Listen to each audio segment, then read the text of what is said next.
देखना, जब तुम, अब देखो पहचान बता रहे हैं कि भगवान के सन्मुख हो, जब तुम प्रभु के सन्मुख होगे तो तुम देखना तुम्हारा उत्साह बढ़ेगा। कभी कभी सत्संग में कहते हैं कि अब उस आनंद की उमंगन को कैसे बताएं। ऐसा समझ लो जैसे किसी का ब्याह तय हो गया हो, संसारी पुरुष का, और उसके मनोनुकूल पत्नी मिल गई हो, और कितना फूला फूला घूमे, या माँ के इकलौते बेटे का ब्याह हो, फिर कैसे फूली फूली सबका स्वागत आनंद। अब ये कहां परमानंद में प्रभु से उदाहरण बैठेगा, पर वो तो अद्वितीय है, अचिंत्य है। ऐसे ही चंद्र शाखा न्याय जैसा कि डाल के एक हाथ ऊपर देखो चंद्रमा दिखाई दे रहा है, अद्भुत फूलन, अद्भुत उत्साह। जिस समय भगवत सन्मुख होगे ना, एक ऐसी उन्मत्तता, एक ऐसे आनंद की उमंगन, उसके जो तुम खोज रहे हो इधर नहीं है, वो इधर है। परमानंद, विज्ञान आनंद, क्या क्या भगवान की उस आनंद को महापुरुषों ने सजा करके बहुत सुख में, परमानंद में, निश्चित निश्चित। हम कई बार कहा है कि अगर ऐसा कुछ होता तो हम कह जरूर देते, भले हमारी कमी होती कि हमारी कमी के कारण, पर हम कह देते, बस सच्ची कहते हैं। और उसी आनंद का ये जितना ये आनंद का जो क्षेत्र माना गया शरीर है, भोग है, इसकी तो दशा देख रहे हो। आनंद का स्वरूप प्रभु में। ज्यों ज्यों तुम्हारा प्रभु सन्मुख होकर कदम बढ़ेगा तो तुम्हारे अंदर अद्भुत आनंद, अद्भुत उत्साह, अद्भुत उत्कंठा और एक दिव्य शक्ति। ये भी बात, एक दिव्य शक्ति, तुम्हारे अंदर दैवी संपदा बढ़ने लगेगी, एक अलौकिक शांति रहेगी, दुख सुख में एक समानता का भाव आ जाएगा। कोई भी भोग तुम्हें प्रिय नहीं लगेगा, नहीं खान पान ते भावे है, नहीं कोमल वसन सुहावे है, सब विषय लगे ते खारा है, हरियासिक का मग न्यारा है। संत जन देखते ही ऐसे लगेंगे जैसे स्नेह संबंधी जन मिलते हैं। अच्छा अच्छा, ऐसे संतों को देखते ही मन नाच पड़ेगा, आज तो हो भाग्य भगवत सन्मुख का, आज तो हो भाग्य, हमें साधु समागम मिला, हमें संत जन मिले। तुम्हारी विलक्षण एक स्थिति होगी, कोई भी द्वंद्व तुम्हें स्पर्श नहीं कर पाएगा। निराशा, चिंता, भय, विषाद, कामना, वासना, ये सब क्षीण होने लगेंगी केवल भगवत सन्मुखता। जब तक तुम भगवान की तरफ पीठ किए हो, संसार भोगों की तरफ मुख किए हो, तो तुम कुछ भी कर लो, तुम्हें सुख शांति मिलने वाली नहीं। जितना जितना तुम भोग संग्रह, धन वैभव एकत्रित करोगे, उतना ही अशांत और चिंतित और शोकित होते जाओगे। ये महापुरुषों की बात है, देख लो अपने हृदयों को। जितना तुम भोगों की तरफ बढ़ोगे, परिणाम में ये दोष तुम्हारे अंदर आएंगे। जैसे भगवत सन्मुखता, तो कैसे जाने भगवत सन्मुख है? तो बोले जो ही तुम भगवत सन्मुख होगे तो तुम्हारा एक एक क्षण नवीन उत्साह, नवीन उत्कंठा, दिव्य शक्ति और दैवी संपदा, शांति, समता, वैराग्य, प्रेम और संतों को देखकर अपार सुख। ऐसा ये भगवत सन्मुखता का लक्षण। अब यहां बता रहे, चाहे जितना तुम धन वैभव भोग एकत्रित कर लो, भगवत विमुख हो, तुम्हें कभी सुख शांति नहीं मिल सकती। भगवत विमुख का लक्षण क्या है? भय, विषाद, चिंता, राग, द्वेष, वैर, अशांति, द्रोह, दंभ, पाखंड, परिग्रह, हिंसा, कामना, वासना, ममता, दुर्गुण, दुर्विचार, भयानक दुख, ये भगवत विमुख के लक्षण है। जो भगवत सन्मुख होता है, एक भी उनके हृदय में नहीं होते। ये जाचो जाचो अंदर जाचो। भगवत विमुक्ता का लक्षण, मूल लक्षण भोगों में सुख है, इसी में सारे दोष बैठे हुए हैं। और जहां भगवत सन्मुख हुए, तहां तुम्हारा प्रतिपल नवीन उत्साह, नवीन उत्कंठा, दिव्य शक्ति, दैवी संपदा, शांति, समता, वैराग्य, प्रेम, समस्त द्वंद्वों से छूट करके एक अद्भुत आनंद और संत समागम जीवन बन जाएगा। देखो राधा बाबा पूर्ण महापुरुष है, कोई इनको जानना थोड़ी साधन साध्य के विषय में, पर आपको ध्यान होगा जब ऋषिकेश में उनके गांठों में बहुत दर्द, वात रोग के कारण, तो वो अपने निजी जन से कह रहे थे, भाई मुझे सत्संग में पहुंचा दो। वो सेवा करते करते शायद श्रमित हो गए होंगे या जो भी, तो उन्होंने बाबा की इस बात का सपोर्ट नहीं किया। बहुत बार कहने पर बाबा कहा कि आप ये जानते हो कि हम जा ही नहीं पाएंगे। उन्होंने कहा आप जा ही नहीं पाओगे क्योंकि आपकी गांठ बोले ऐसा।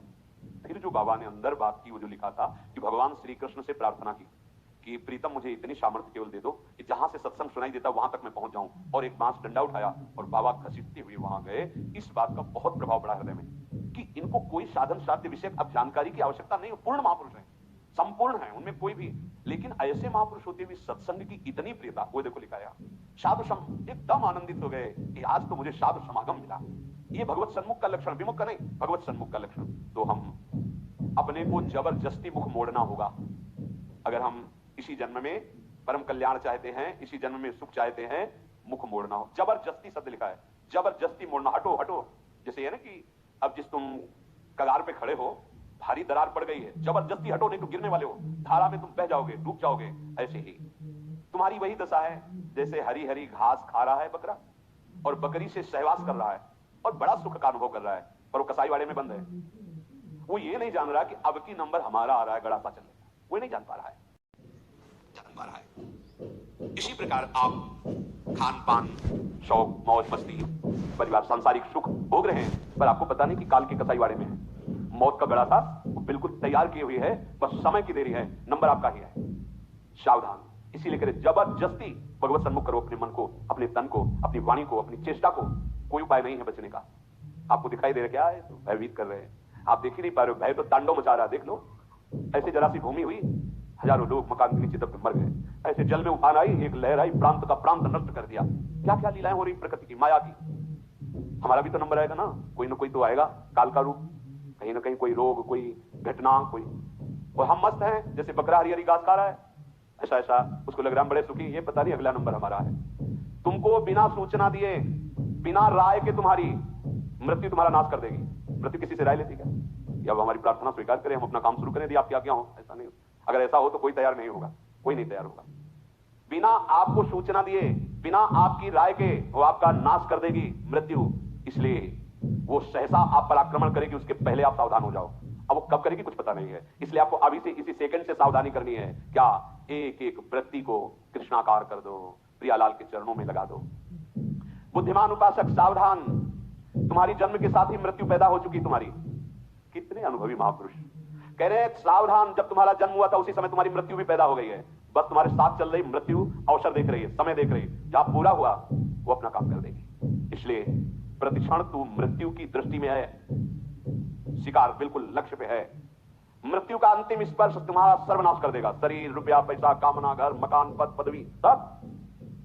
अतः तुम कुछ ऐसा करो जिससे मृत्यु शरीर पर प्रभाव पड़े, आप पर नहीं। आप कर्ता भोक्ता भाव में, इसलिए आप पर प्रभाव पड़ता है। वो क्या है? इस चक्र से सदा छूट जाने के लिए एकमात्र सब ग्रंथ, सब संत और सब पंथ का निर्णय है सतत भगवत भजन, सतत भगवत चिंतन, प्रभु के आश्रित होकर प्रभु का भजन। एक छोटी सी वस्तु जब भाव में भरकर आप प्रभु को समर्पित करते हैं तो प्रभु से बहुत बड़ी मान लेते हैं। हमारे प्रभु का स्वभाव ऐसा है।